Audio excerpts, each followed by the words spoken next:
Senator Barrasso. Thank you, Madam Chairman. Mr. Smith, just following up, you correctly state the intent of the S-33 is to add greater regulatory assurance to the applicants for the LNG exports.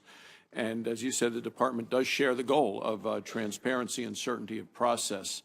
One of the areas that we disagree a bit is that the Department, as you said, is committed to act expeditiously, but I don't think we've gotten those results because the DOE has given final approval to only 5 LNG export applications. There are 33 export applications pending at DOE. A dozen have been pending for more than 2 years. An additional 13 have been pending for more than a year. So could you explain a little bit this discrepancy that we're seeing here? Well, thank you, Senator. First of all, yeah, I concur that as we understand the intent of legislation, I think there's some agreement. In terms of how the process currently operates, the way the Department's operating is that there are 2 important things that a particular exporter needs in order to build a plant. They need to have authorization from FERC that shows that they can build the plant in a way that's safe, so they have to be able to build the plant. Then they also need authorization from the Department of Energy to actually export the molecules, and those 2 together create a project.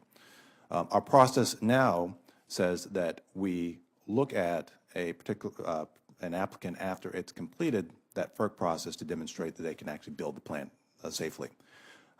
In that aspect, we've moved very quickly. Essentially, as soon as these projects have come out of the queue, as soon as or out of the FERC process, we've moved very quickly. And in the case of one of the applicants, we acted the next day, within 22 hours. So I think we've demonstrated that our intent certainly is to move quickly, but we also have to act in a way that's judicious and write these orders in a way that withstands the scrutiny that they're sure to receive. And there's a variety of views that we have to balance. So is it fair to say that the Department of Energy would be able to comply with the deadline that's set in the bill? That's my view. Yes. Thank you very much.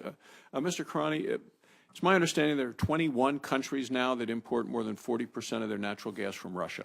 We have a kind of a list of those. In your testimony, you stated that the United States is in an excellent position to improve liquidity on the global LNG market, thereby improving conditions for Central and European and Eastern European countries to access LNG, and that an accelerated process, you go on to say, of LNG export licensing would put downward pressure on gas prices in Central and Eastern Europe, well before even a single molecule of American gas might even reach Europe.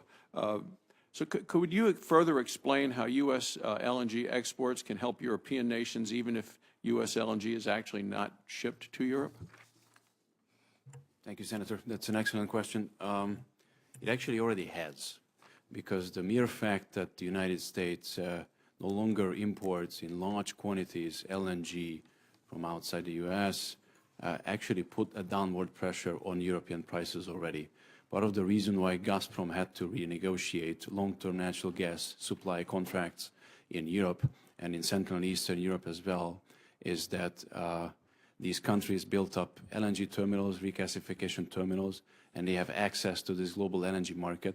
And because supplies from Qatar, supplies from Nigeria, from other places that were supposed to go to the United States ended up in Europe and put a downward pressure on prices. So this has already happened in the past couple of years.